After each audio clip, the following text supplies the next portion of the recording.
Hello, hello, hello. It's another fine Sunday morning. We're back. Yeah, we're back. My name is Patrick Stewart, and welcome to the Taoist Online podcast. Things may look a little different behind me.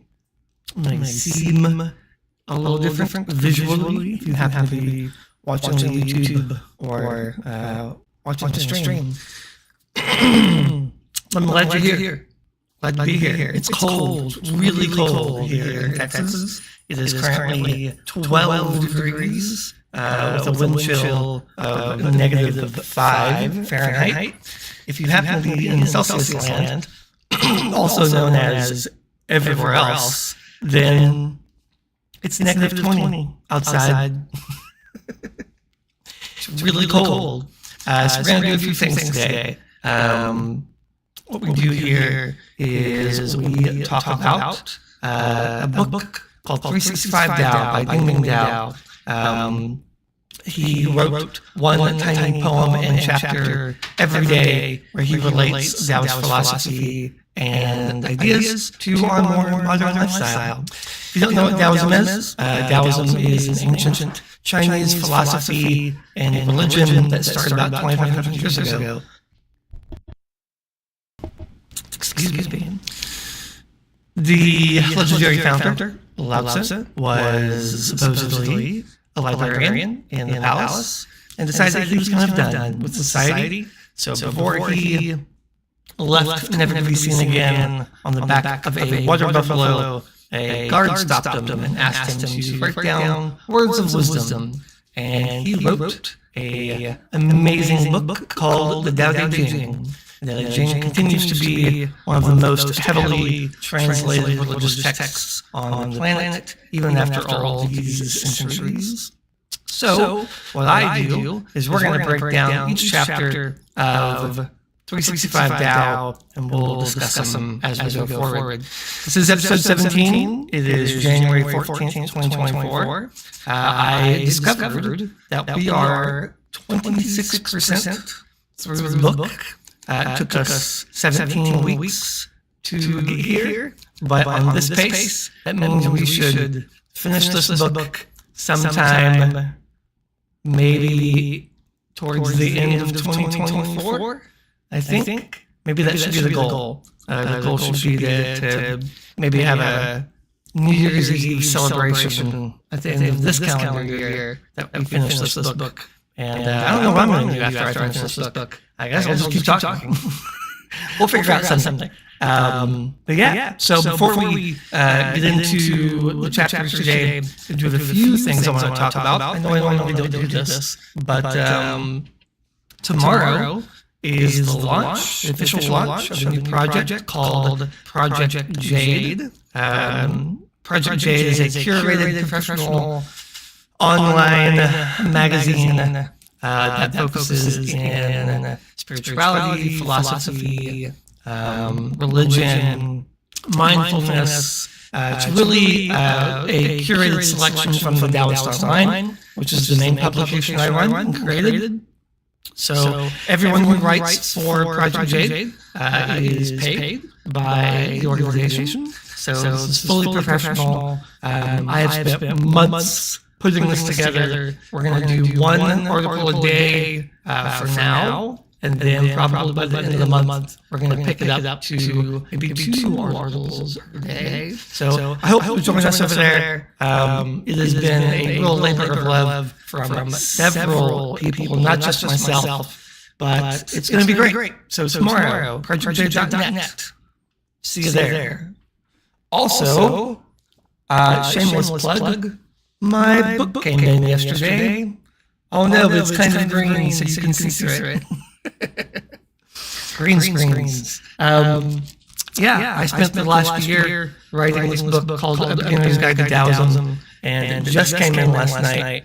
It's just about 100, a little over 100 pages, 110 pages. So it's short, very easy to read. And if you're interested in Taoism, I hope you'll give it a look. It's available in ebook form, paperback, obviously, hardcover. If you're willing to wait a couple of weeks to get it, you can find it on Amazon, a bunch of places online. Barnes & Noble.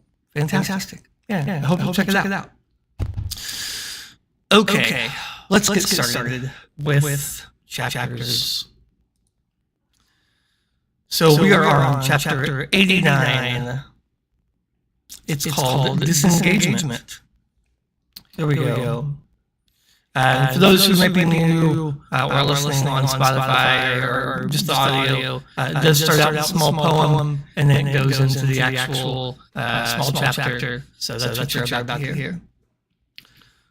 Warily, I open my prayer book, sepia photograph of sage on amber page, flaming raven Sanskrit, strange syllables, intone, chant, repeat, number vowels with beads. Every resolution is inspiration petrified. Excuse me. There are some days when one is disengaged from Tao, not interested in devotion, and everything just becomes an instant form. Gone are spiritual bliss, deep insight, and integration with the rhythm of the universe. Instead, there is duty, form, and stiff discipline.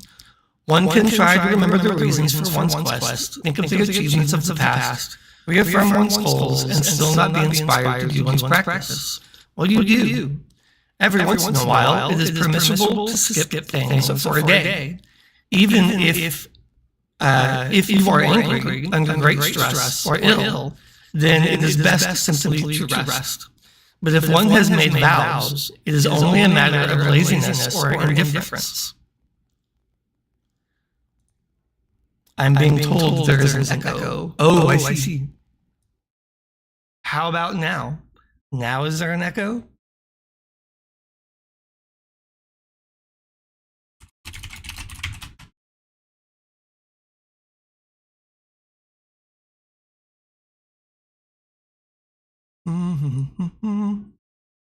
Testing. Don't you love when you do the whole intro?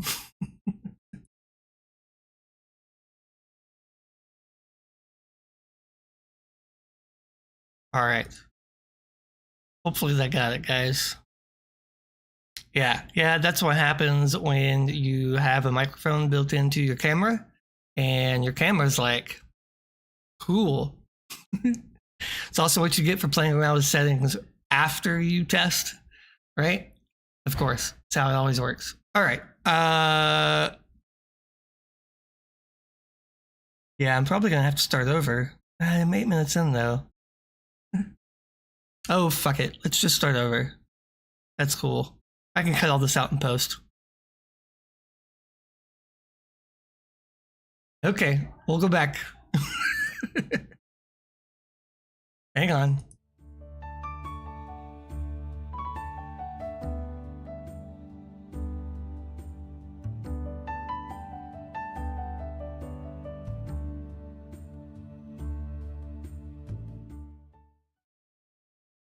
Hello. We're going to try this again and just start from the beginning and see if it goes better. My name is Patrick Stewart. I am your host for the Taoist Corner podcast. I am the founder and chief editor of 2 publications now, the Taoist Online and the, as of tomorrow, Project Jade. For those who may be new, what I do here is we're working through a book called 365 Tao by Deng Ming-Dao. Deng Ming-Dao is a great writer who wanted to take the ancient ideas of Taoism philosophy and put them to a more modern setting and relate them to our lives. Because you know what? Sometimes a book that's been written 2,500 years ago doesn't exactly sound like something that would do with us. I mean, you'd be surprised, but ancient China and modern day America, maybe not the same, maybe we're different just a little bit. So Deng Ming-Dao decided to go ahead and make a daily devotional book. And so I'm going to work through it with you guys and see how it goes. I'm on chapter 17, or episode 17, chapter 90, actually, of the book. And we usually do about 4 or 5 chapters a day, every Sunday, 9 a.m. Central Time. live on YouTube if you ever want to tune in, or you can, of course, listen to the audio on any podcast network, Spotify, Apple. All right. So if you don't know what Taoism is obviously, as I said, from ancient China, created by a legendary author named Lao Tzu. There's some debate on whether or not he was real, kind of like a King Arthur type figure. But he supposedly was a librarian in the emperor's court and decided that he was kind of done with all the madness of his current life and decided to retire out on the countryside, never to be seen from again. But before he left, a border guard stopped him and asked him to write down words of wisdom. So he wrote the Tao Te Ching. The Tao Te Ching is 81 short poems or passages, if you were, that explained how to live in a harmonious lifestyle. Harmony within yourself, harmony with nature, harmony with those around you, and really bring balance and peace to yourself and your mind. So that's the goal. I'm going to try and unpack that for you guys. But first, 2 announcements. The first announcement is this. This is a see-through book. It's not see-through in reality. It is kind of green, so you're probably seeing most of the background. But it's my book. I spent the last year writing this book. It's called A Beginner's Guide to Taoism, and it's available now on Amazon, Barnes & Noble, all the above. If you try to buy the paperback on Amazon, you have to click on all the editions and pick the other paperback, or else it'll tell you it's temporarily out of stock because distributors are a pain in the butt. Second announcement is tomorrow, the second publication I've ever run, Project Jade, is coming out. Our first article will be published. Project Jade is a fully professional curated selection from the Taoist Online. The Taoist Online is a free publication on medium.com, but this one's going to be our own. We're going to go ahead and try and control the full process and flow from start to finish. We're paying all the authors this time instead of Medium kind of paying them per view. And we'll see how it goes. We've got 1 article per day for every day in January, and then we're going to bump it to maybe 2 articles per day towards the end and into February. We'll just see how it goes. It is the culmination of months of work from several different people. So a big congrats and a shout out to all those guys over at the Taoist Online who have helped. And of course, we wouldn't be here without all of our amazing authors. We almost have, we're pushing 1,000 writers for the Taoist Online so far over there at Medium. So if you want to read what we're putting out, the Taoist.online. If you want to read Project Jade tomorrow, that's projectjade.net. Okay, let's get started. We're going to go, I believe, into chapter 90, because I think we did chapter 89 last week, because I started reading it and it sounds familiar. So here we go. Chapter 90. Longevity. Contemplate in the morning. Pull weeds in the afternoon. The joys and labor of a single day are part of a whole journey. If all you want is spiritual realization, it isn't that difficult. For the average person, a dozen years under the guidance of a good teacher will probably give it to you. That's shorter than what it takes to be a good musician, athlete, or artist. It's even shorter than the time it will take you to collect your pension. If you have the good fortune to study with the right person, you can succeed in a relatively short amount of time. But after you get it, then what? Many of us place such an emphasis on attaining realization that we may forget to put it in context. What actually matters is to walk Tao, maintaining vitality until we meet our end in a timely way. Spiritual realization is essential, but it is not everything. A starving person dwells inordinately on the thought of food. Likewise, a spiritual, hungry person can only think of realization. One who has food can place it in the right context, just as one who has understanding can place it in the correct perspective. Followers of Tao, therefore, do not emphasize enlightenment as an ultimate goal. For them, realization is a means, not an end. Their emphasis is on the act of living. They use the word longevity not because they want to live forever, but because it symbolizes their determination to live the entire course of their lives well.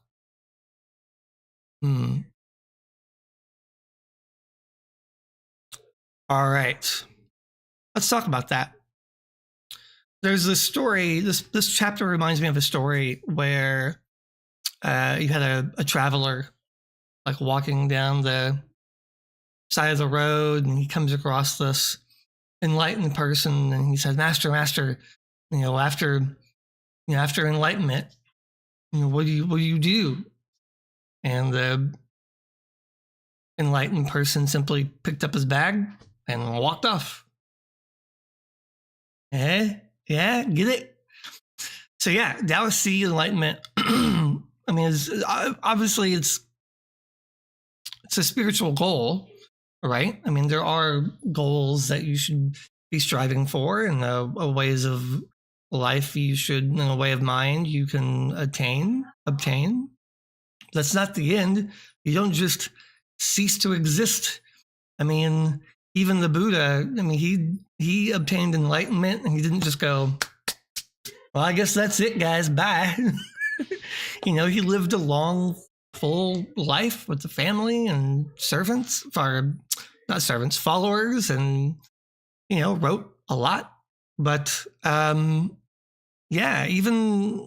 modern life, if you somehow obtain this grand spiritual place, your life and your duties and your responsibilities don't end. You have to move on and move forward and do your job and take care of your house and your family. It doesn't end with enlightenment, guys. And I know before you kind of get to that space, that's all you want. You just want to study your religious texts and practice your meditation, and one day it's like you think this big light is going to open up above your head, or you're going to hear this giant gong, and you're just going to get it. You're like, this is it. And then what happens, right? That's the important part. That's the key, is you have to keep going. So for Taoists, while reaching that desired spiritual goal of your training is nice and it's important, and you should work towards that, it's always important to remember that the goal, the main goal for us, is to live a fulfilling life, a harmonious life with those around us, within yourself, and with Tao. So yes, longevity, not just spirituality. Longevity. Yeah, it's the journey, not the destination. Thanks, Heather. Yeah, perfect. Yeah, it's the climb, to quote Hannah Montana. Been watching a lot of Hannah Montana lately because my 10-year-old loves that show. So shout out to all the people who grew up watching that show. Okay, going back. We are going to chapter 91, Funeral. Hearse of weathered black enamel, undertakers fingering cigarettes, family, some crying, some bored, some only thinking of themselves, hired marching band out of tune.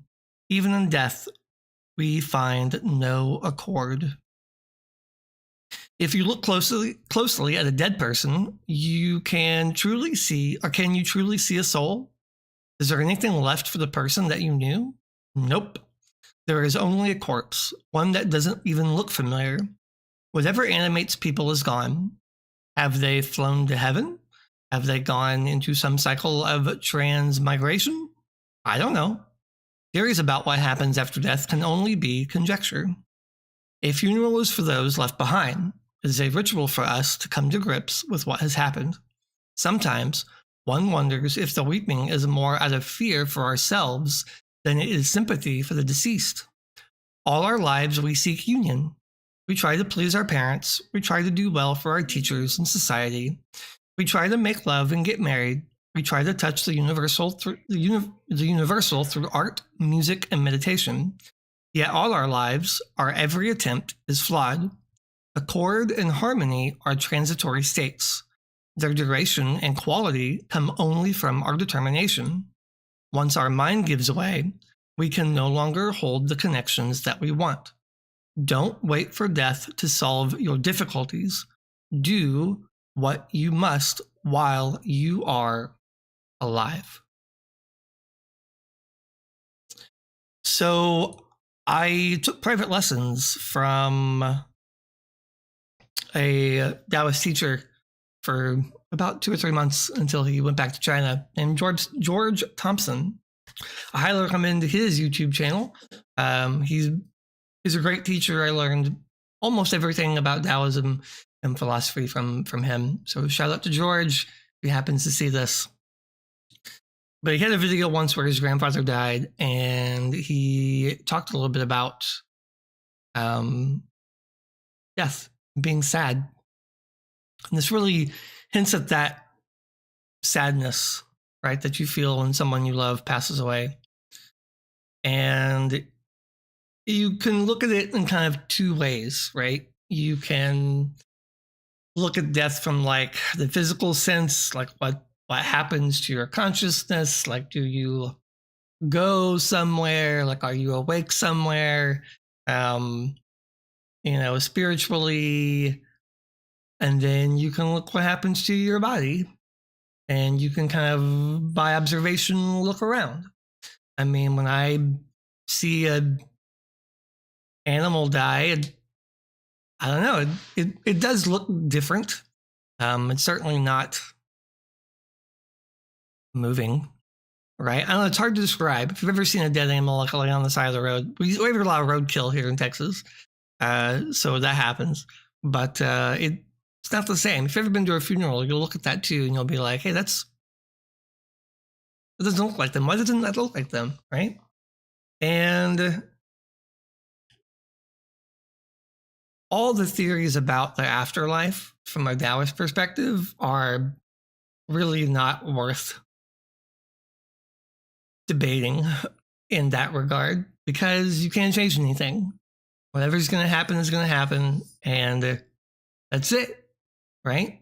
So if you can't control anything beyond that state, beyond that point of death, then your existence really becomes about your existence, right? Living isn't a means to an end. It is the end. So even if you believe in the afterlife, here, let me put it to you this way. Let's say there is no afterlife, and you're going to be on this planet for 100 years. Are you going to spend your only 100 years always concerned about what comes next? Or are you going to take those 100 years and focus on what you can control, which is your relationships, your progress, your spiritual journey, your job, your family, right? Isn't that worth it? Shouldn't that come first? Like the whole don't count your chickens before they hatch kind of thing, right? Like someone's got to sit on those eggs, right? You got to put in the work while you're here. Like don't just always think about what's in the future. Like don't just think about the reward. It's about how you get there. I mean, I know we just talked about it. It's the journey, not the destination. And that is true in the afterlife as well. I've been to a lot of funerals over my years, unfortunately. And some funerals are strange. Some funerals are just weird. Either you don't know who they are, and so you're just kind of sitting there, and it gets awkward. Like everyone's sad and you're like, should I feel sad? Right? And that's when you remember, oh yeah, this isn't for the person who's laying over there in the casket. It's for us, right? To celebrate. So if you ever watch different cultures celebrate funerals differently, it's really different. Like it's pretty amazing how different countries and civilizations have celebrated or mourned funerals. All right, but yeah, don't let your goal of the afterlife overshadow living. Right? Even if you believe in an afterlife, living is still important. The way you treat others is still important.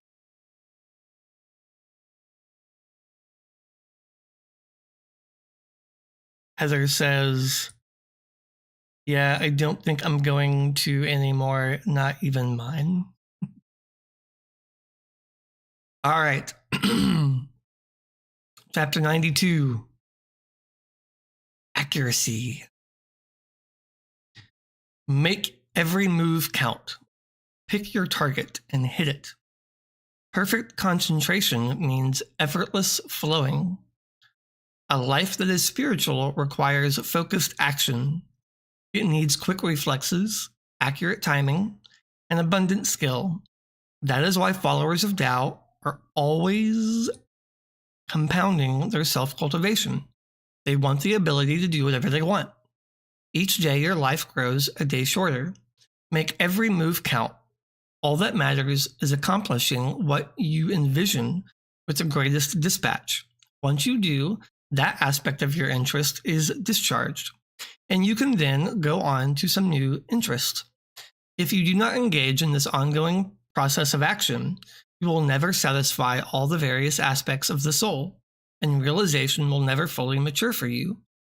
Some assert that there is no end to desire, so we should undercut our ambition, but this doesn't address the need for satisfaction. When we need to have satisfaction in what we do in order to have a good sense of well-being. If we undercut our ambition, then we will never make any achievements nor satisfy our yearnings. This only leaves us with frustration, uncertainty, and timidity. Therefore, to follow Tao, we must identify our inner longings and dispatch them with a hunter's accuracy. Okay, cool. All right. So let's talk about this one.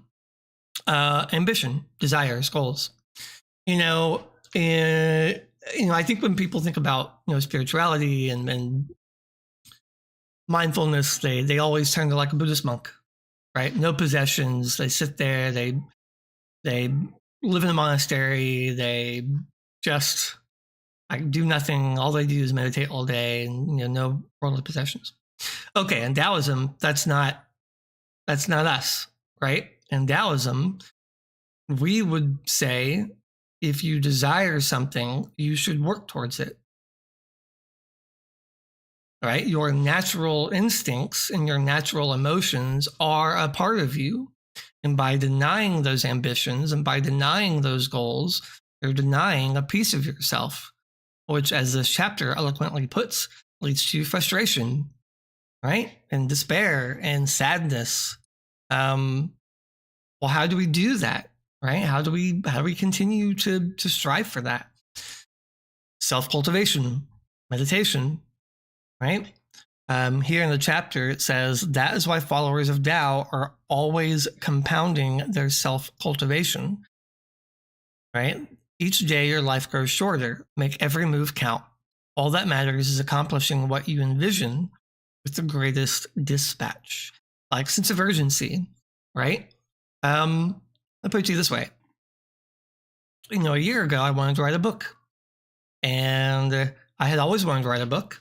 I'd written a book of poetry 20 years ago, but I was really just collecting some work I had done in school and putting it together and sending it out. But this book, I really wanted to write as a real flowing thing. And I did.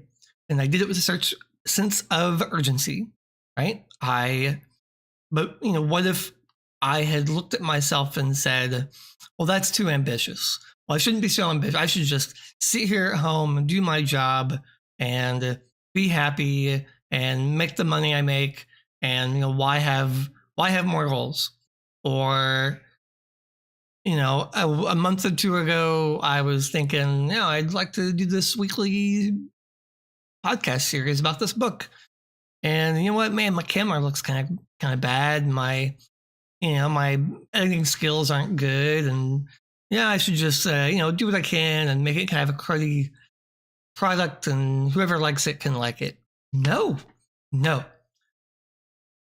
Have goals. When you dedicate yourself to something, you go for it. You don't half-ass anything, right? I wanted a better camera, so I worked with my wife to get her to let me buy one. I got better lighting, and I got this green screen, and I learned software, and here we are, right? That doesn't make me an overly ambitious person, right? I don't understand that phrase sometimes. Overly ambitious. Oh, I feel too much. It's like saying overly emotional. Like, oh, sorry, I feel human too much for you. But it's that part of yourself is okay, right? Those positive parts of yourself, we should embrace those, right? We should love that about ourselves and about each other, right? We should want to strive for quality. And the same thing goes for our maybe not so positive side, right? Like our sadness and our grief. Those are a part of you. And your anger, that's a part of you. You can't shun different parts of you and expect to just wake up one day and be happy all the time. It doesn't work like that.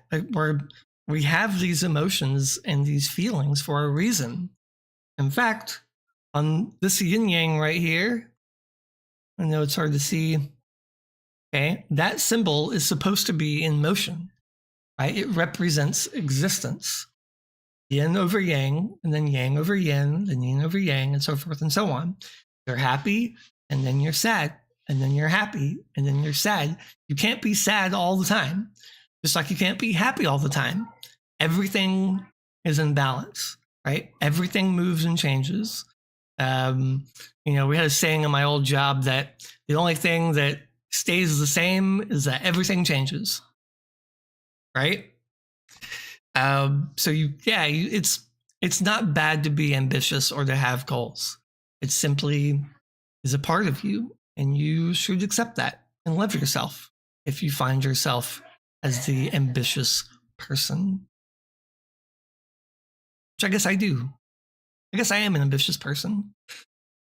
Even though those guys just have hobbies, like they have like a million hobbies, and they always seem to bounce from one hobby to the next. You're like, man, how does he have all that time?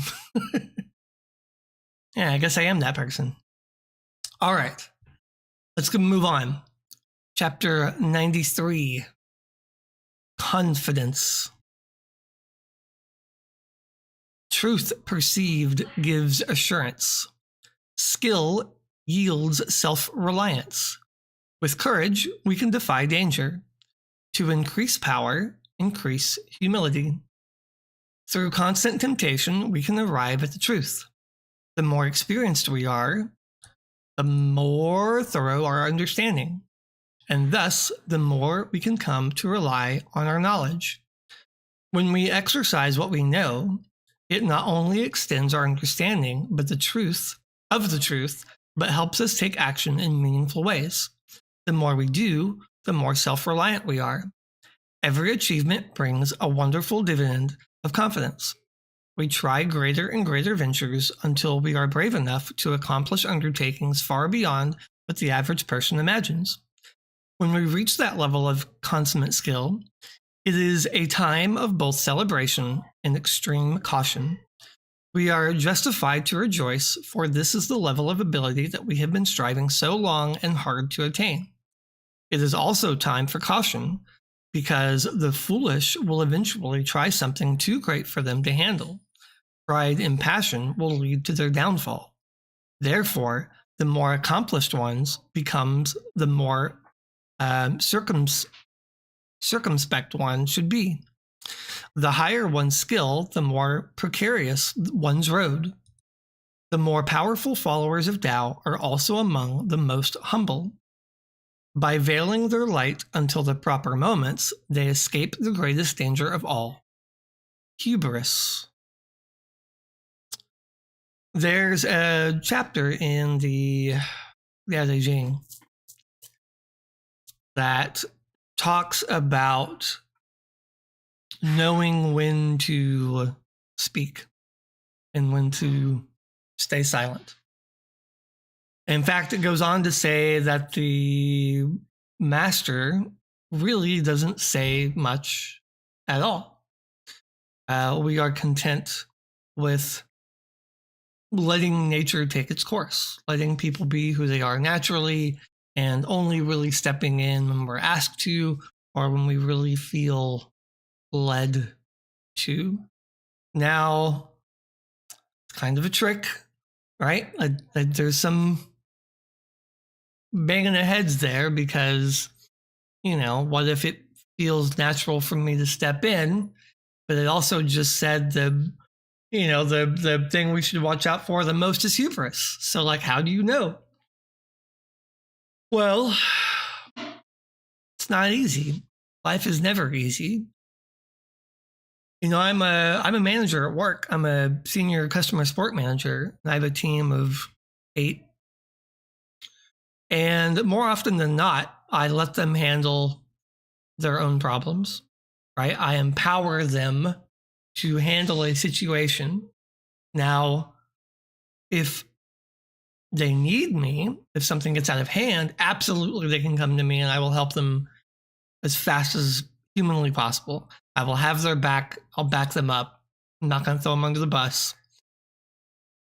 But they are empowered to solve their own issues, knowing they have my full support. Now, I could micromanage them, but who wants to work there?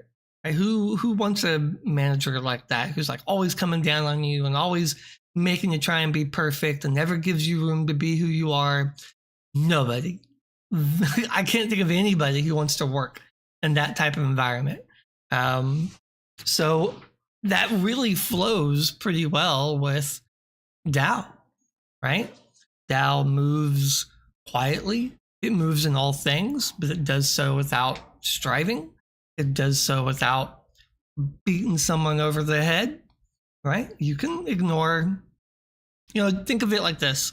If you fell into a river, okay, and you have 2 choices.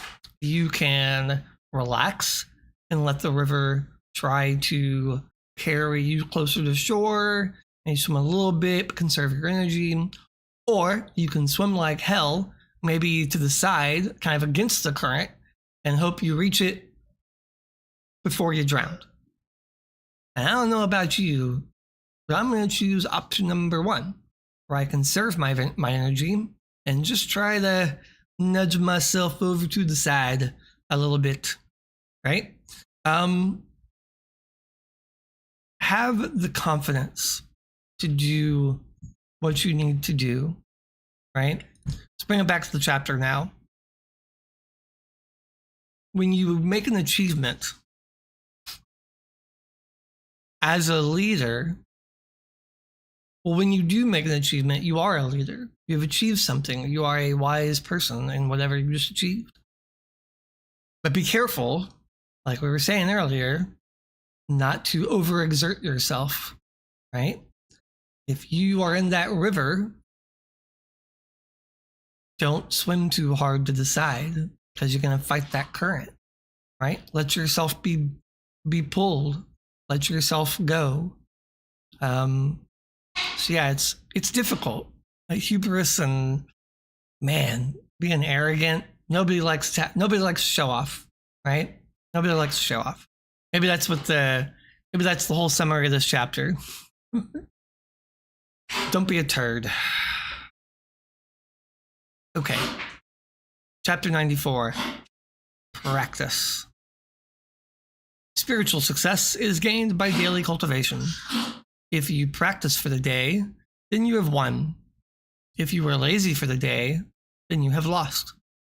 Self-cultivation is the heart of spiritual attainment. Gaining insight and ability is not a matter of grand statements, dramatic initiations, or sporadic movements of enlightenment. Those things are only highlights in a life of consistent activity. Whatever system of spirituality you practice, do it every day. If it is prayer, then pray every day. If it is meditation, then meditate every day. If it is exercise, then exercise every day. Only then will you be able to say that you are truly practicing spirituality. This methodical approach is reassuring in several ways. First, it provides you with a process and a means to maintain progress even if that particular day is not inspiring or significant. Just to practice is already good. Secondly, it gives you a certain faith. If you practice every day, it is inevitable that you will gain from it. Thirdly, constant practice gives you a certain satisfaction. How can you say to yourself that you have truly earned a spiritual path unless you can look back on years of daily practice and take comfort in the momentum that it has given you? Yeah.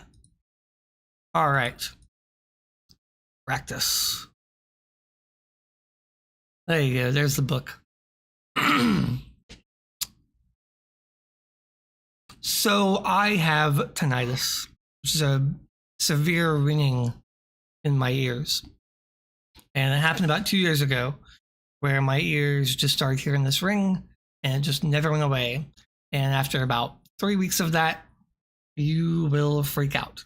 You will go into panic attacks and anxiety attacks. And then about 3 weeks after that, you'll kind of wish you could just stab yourself in the ear and hope that it goes away. But eventually it gets better and you adjust. But you know what? Sleeping is still kind of hard at that time. So I began a daily practice. And that practice was breathing to help me go to sleep. I do a breathing practice called 4-7-8. 4, you breathe in for 4, hold for 7, out for 8, and repeat the cycle. Now, I didn't say seconds. It just counts. So faster than seconds. Don't pass out.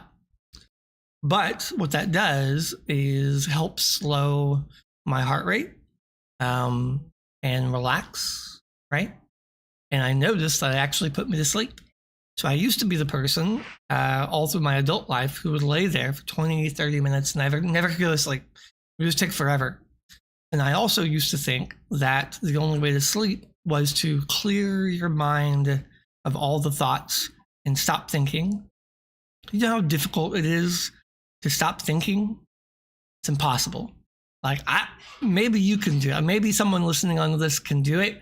I can't, right? I can't do that.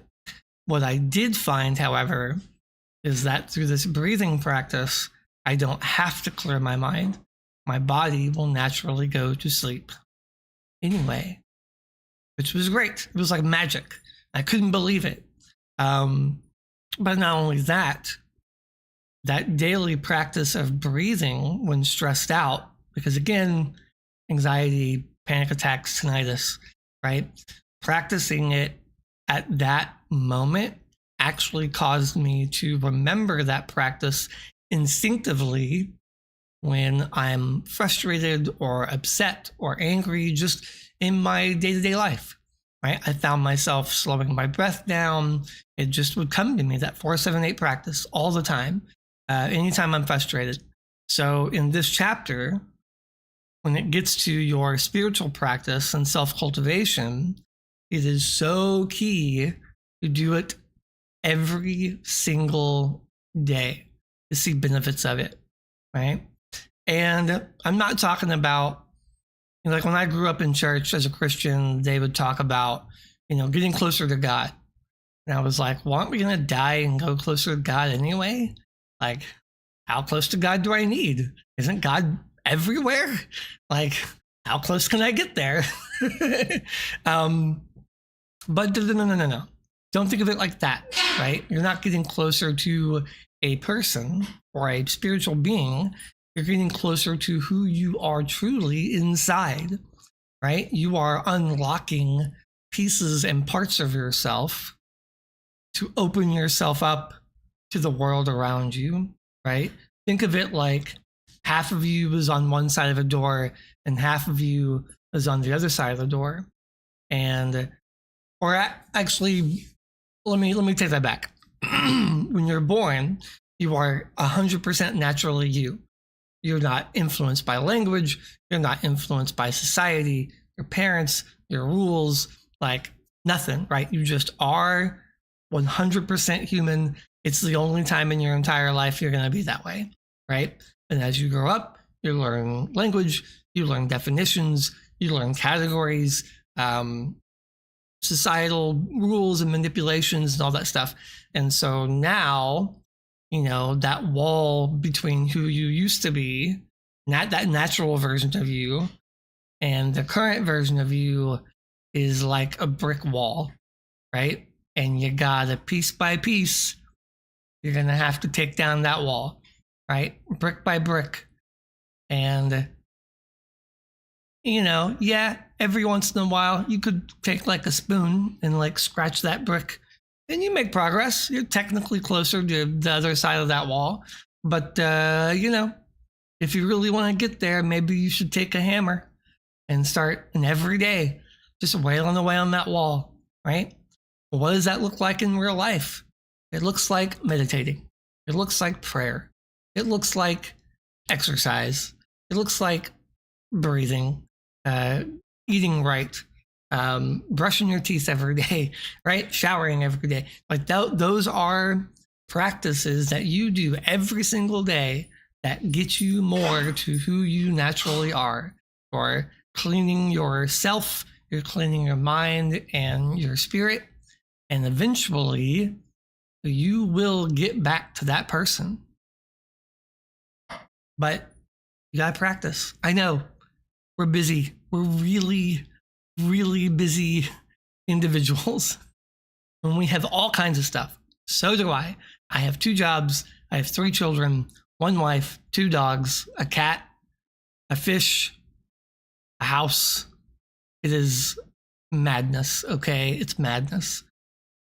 That's why my practice was while falling asleep, because it was the only real time I had to myself. It was closing my eyes and trying to go to sleep. But it worked. It took a while. It took months, but it did work. So it can work for you too. And whatever it is, whatever goal you're trying to achieve, whatever skill you're trying to obtain, make sure you do it every day. And you'll get there. Okay. Chapter 95. Oh, Heather says, we have to make it a priority and make the time for ourselves. Yeah, make it a priority. You are a priority. Dang it. Your emotions are a priority, right? Your needs are also a priority sometimes, right? Don't just sacrifice for someone all the time, right? Because you matter. Your emotions matter. Your feelings matter. Yeah. Okay, 95. Travel. Body is the tabernacle. Traveling 1,000 miles, the gods are still in place. The body is a temple of the gods. It should be kept clean and pure so that the holiest of events can take place. Sacred, it should be kept undefiled. Consecrated, its interior is where the deepest questions are explored. In olden times, the devout carried tabernacles so that they could keep up with their devotions even when far from their homes. Their gods were inside these boxes, protected and treasured. Followers of Tao believe that their gods are within themselves. Therefore, whenever they go, they carry the gods with them. During their travels, when they come to a resting place, They open not a receptacle, but themselves. They carry their sense of place, quotations, within themselves. Even while sojourning, they remain oriented to their inner sacredness. Perhaps they can even make breakthroughs more quickly, for the preoccupations of the mind are no longer present to interfere with the flow of the divine. Once people connect to their inner strength, there is no need to the wonders of travel. So there's a line in the Tao Te Ching where it's like, one can see the universe from looking out the window. It's translated in a couple of different ways, depending on which English translation you're taking a look at. But that's the gist of it, right? That's how I like to say it. Is even if you're just sitting in your house, you can unlock the mysteries of the universe within yourself. And that's what this chapter is kind of getting at, right? Think of it like if you've read the Bible, in ancient times, the Jewish people had, oh my gosh, they carried around this box with Moses' bones.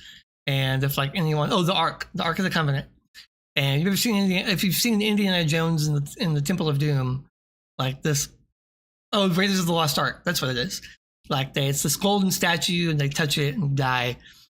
Okay, but inside they thought God resided there, right? That's why you died if you touched it. Well, in Taoism, we believe that our gods are internal, right? The Tao is within us. The Tao is within everything. So in order to know Tao, in order to unlock Tao within ourselves, there's no need to go anywhere. I don't have to journey to a holy place because I am the holy place, right? You are the holy place. I don't need to visit, I don't know, the Middle East or China or Japan or wherever you are in Europe. Those places are great. And I've traveled overseas. I've been to a couple of different countries and it's amazing. I'm not saying don't go. You should go if you ever get a chance. But spiritually speaking, your God is not in France, okay? It's not in a hole somewhere in Egypt, right? It is within. So through meditation, through that daily practicing we were just talking about in the last chapter, you can find everything you need to find, right? I think sometimes it's easy to say these things when you're sitting in a comfy house with a family and everything seems to be going great, right? Maybe not so easy when you're like poor and you're sleeping on the side of the road. I get it. I understand. However, the truth is that even if the world rages around you, your spiritual goal is to maintain that truth of who you are, right? No matter what is happening around you, no matter where you are, if you've traveled, if you're sitting at home, if you're laying in bed, if you went through a hard time, or you got broken up with, or somebody passed away, whatever it is, right? Your tabernacle is within you. Just think about that today. As you go about your day, try and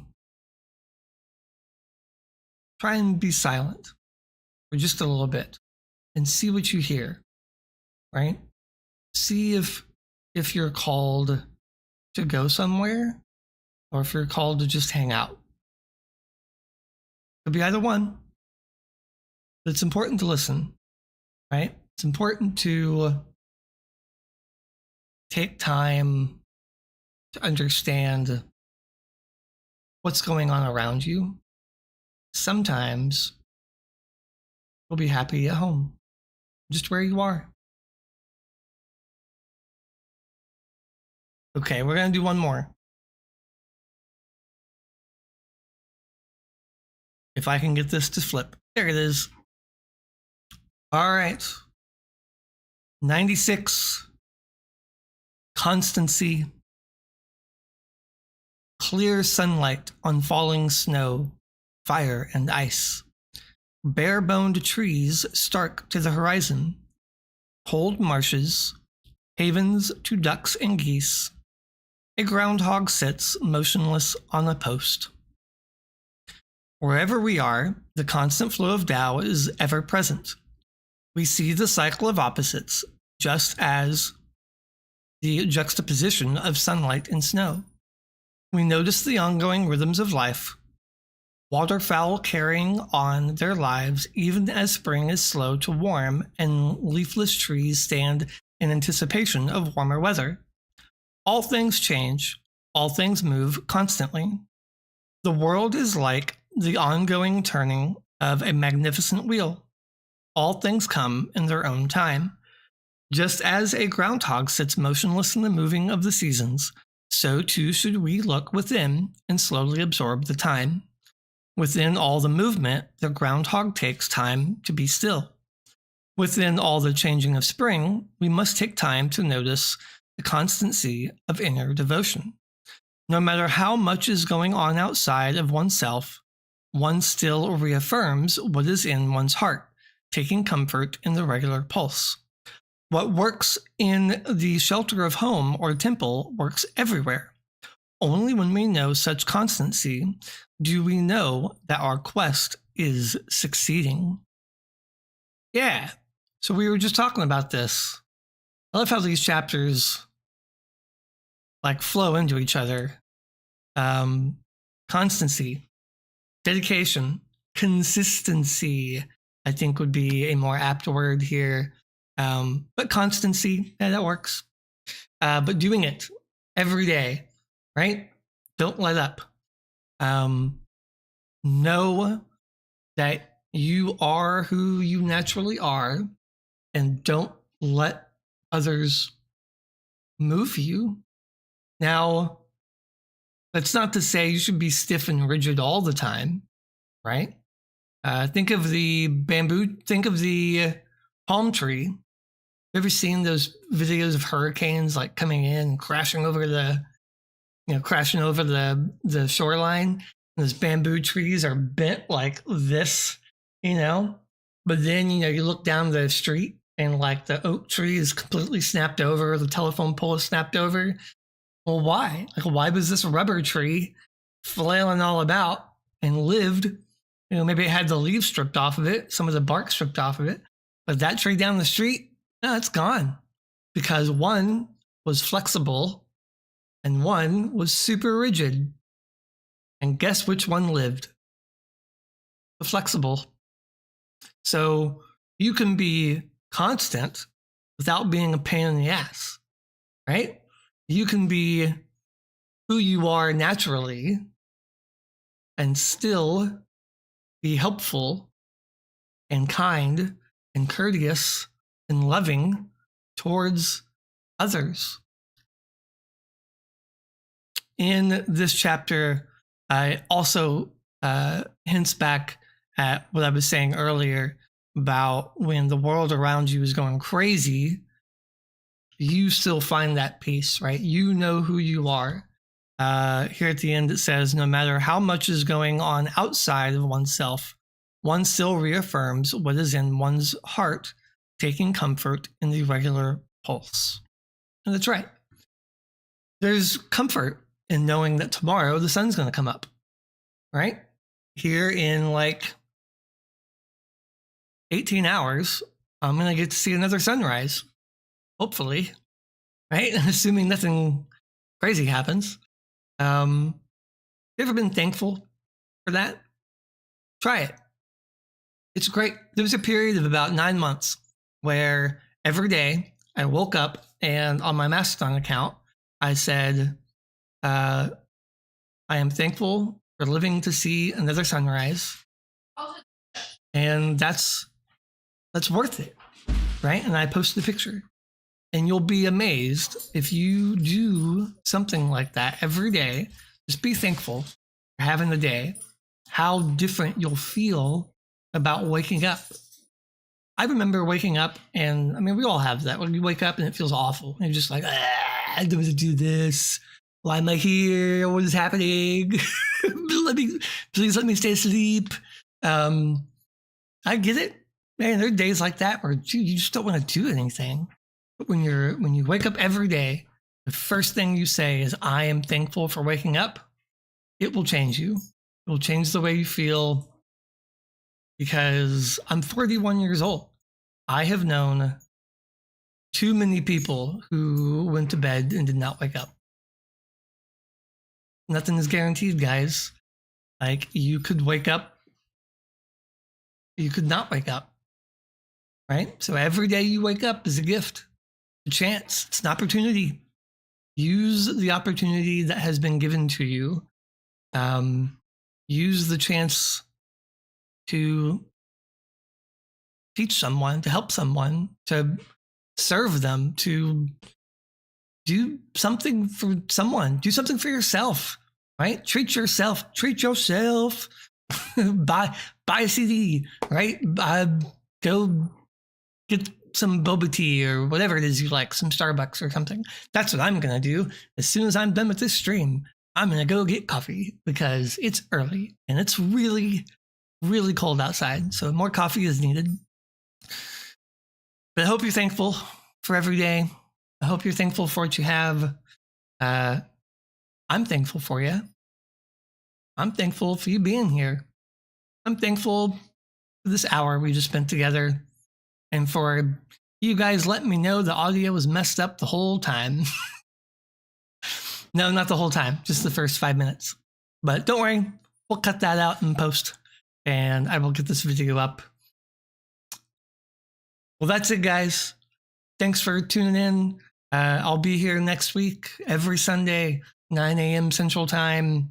Convert that to your own time zone, wherever you are. You can check out the live stream on YouTube, or you can find the audio on Spotify or Apple Podcasts or Substack, actually. So go there too.